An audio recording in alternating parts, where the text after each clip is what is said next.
As the United States and Israel's war in Iran threatens to drag on, the possibility of differing goals and pressures at home are raising a major question. Can the two countries' tight alignment survive this test? Help has arrived. Toppling Iran's leadership has been Israeli Prime Minister Benjamin Netanyahu's career-long ambition.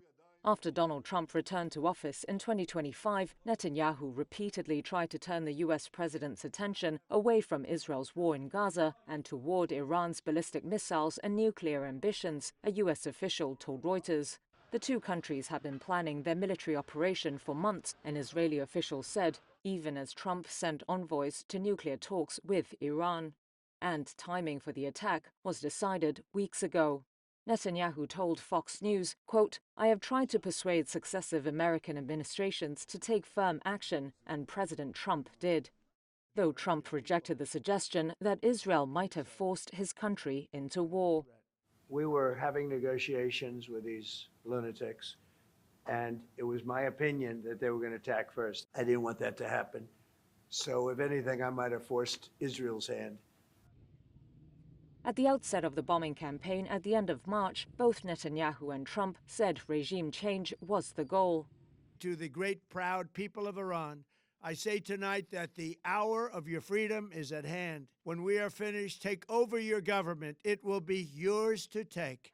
But 2 days after Israeli airstrikes killed Iran's supreme leader Ayatollah Ali Khamenei and much of his leadership, the Trump White House appeared to change its tune. Here's Defense Chief Pete Hegseth. This is not a so-called regime change war. And Secretary of State Marco Rubio. The objective of this mission is the destruction of their ballistic missile capabilities and of their naval capabilities.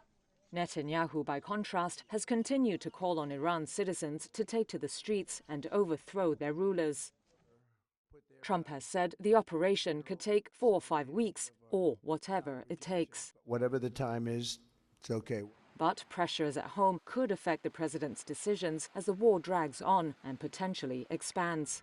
The operation is unpopular in the United States. Only 1 in 4 Americans say they back U.S. strikes on Iran, according to Reuters Ipsos polling. And as the war hits shipping and energy production, rising gas prices could worsen the affordability crisis for them. Adding to the pressure, midterm elections in November could see the control of Congress change hands. Security expert Jonathan Panikoff of the Atlantic Council said political support could be derailed if U.S. casualty figures go up and Iran's leadership shows no sign of collapse. Then I think very quickly you're going to see the American people question what we're doing here, and especially Republicans and independents say, this isn't what President Trump promised. It's a map of an arc of terror. As for Israel's longest-serving leader, Netanyahu's war on Iran is supported by most Israelis. It gives him a chance to seal its legacy ahead of challenging elections due this year.